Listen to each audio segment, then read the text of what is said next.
बिस्मिल्लाहिर्रहमानिर्रहीम, अस्सलाम वालेकुम। क्या हाल चाल है? होपफुली ठीक ठाक होंगे। आजकल जैसे कि मौसम बदल रहा है, मक्खियाँ मच्छर हर जगह बिला वजह ही घुसे चले आते हैं, जो कि हमें हमारे जिस्म में मुख्तलिफ हिस्सों में काटते हैं। फिर उनकी वजह से हमारे रबिश हो जाता है, रेड स्पॉट्स पड़ जाते हैं और खून भी निकल। छोटी सी रेमेडी इनको भगाने की और फुल वॉच कीजिएगा, एक भी पॉइंट मिस ना कीजिएगा, वरना मच्छर और मक्खियाँ घर से नहीं जानेंगे। ये हमारी मुख्तलिफ बीमारियों का सबब भी बनते हैं और इनसे हमें ना बुखार, एलर्जिक और न जाने क्या कुछ हो जाता है। तो यहाँ पर मैंने ले लिया एक प्याज। प्याज आपने दरमियानी साइज़ की, यानी उसके छिलके वाला सारा कुछ रिमूव कर देना। रिमूव करने के बाद जो उसके दरमियान में एक बारीक सा डंठल होता है ना, उसको भी अपने वहाँ से उतार देना। उसको उतारने के बाद दरमियान में होल सा खूब सुराख सा कर लेना। उस सुराख का हमने क्या करना है, ये मैं आगे चल के बताती हूँ आपको। तो मेरे वीडियो के साथ आप बदले रहिएगा, वरना आपने एक कोई पॉइंट मिस किया तो आपकी सारी वीडियो बेकार हो जाएगी। कोई भी आपके मच्छर मक्खी भागेंगे नहीं। तो जी जनाब, मैंने यहाँ प्याज को छील दिया है। उसके लिए एक मैंने छोटी सी प्याली ले ली है। प्याली में मैंने इस प्याज को रख दिया है। प्याज को रखने के बाद जो मैंने इसमें सुराख किया था ना, अब उसमें हम क्या करेंगे, उसमें हम एक ऐसी चीज़ लगाएंगे जो कि हमारे किचन में ही मौजूद है।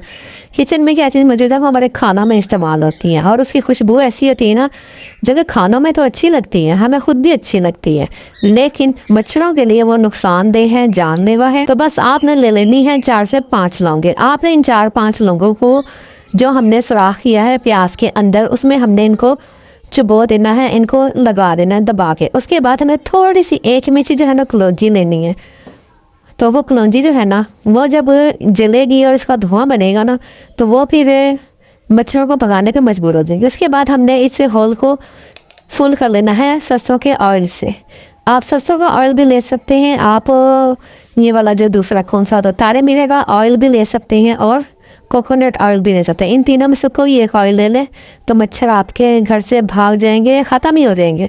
तो बस फिर इसके बाद मैंने एक दालचीनी का टुकड़ा ले लिया है। जैसा कि मैंने आपको थंबनेल में बताया हुआ है कि दालचीनी का टुकड़ा डायरेक्ट यूज़ नहीं करना। उसकी स्मेल, उसकी खुशबू कैसे फैलेगी, वो आपने एक कॉटन का पीस ले लेना है, छोटा सा कॉटन का टुकड़ा लेना है। किसी भी रज़ाई गद्दे से उसमें सुराख करें और उसमें से छोटा सा वो जो है ना रुई का थोड़ा सा निकालें। और अगर आपके घर में पैड वगैरह मौजूद है कॉटन के, तो ये तो अच्छी बात है। तो बस आपने ना उस कॉटन को ना, जो रुई वो गद्दे और लिहाफों के अंदर होती है ना, वो वाली रुई ले लेनी और उसको दालचीनी के बड़े टुकड़े को आपने कवर कर लेना है रुई के साथ। बस फिर आपने उस जो टुकड़े को है ना प्याज के दरमियान में सेंटर में खड़ा कर देना है। सेंटर में खड़ा करने के बाद क्या होगा कि वो जो उसमें ऑयल है ना, वो उस रुई के अंदर अंदर सारा कवर हो जाएगा।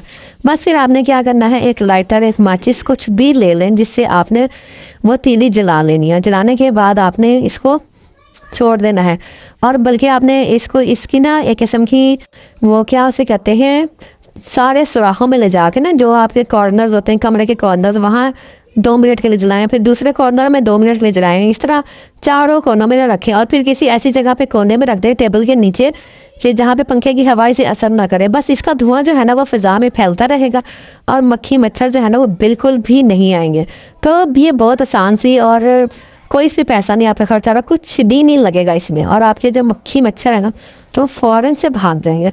तो होपफुली आपको ये सस्ती सी आसान सी टिप जो है ना वो समझ आई होगी, आपको अच्छी लगी होगी। और ऐसे मेरे इलाके जहाँ पे क्या कहते हैं गांव एरिया होता है, जहाँ फिर सहूलियात मौजूद नहीं होती, वहाँ पे तो ये रेमेडी बहुत ज़बरदस्त काम करेगी। और घरों में भी आप लोग ये यूज़ कर सकते हैं। इतने महंगे महंगे स्प्रे लेकर आते हैं और वो ऑयल लेकर आते हैं, तो जब हो तो उनको भी यूज़ कर ले। मैं ये मना नहीं करूँगी उन चीज़ों से भी, लेकिन जब कभी आपके पास चीज़ें मौजूद ना हो तो आप उसका अल्टरनेट ये है कि आप इसको भी इस्तेमाल कर सकते हैं।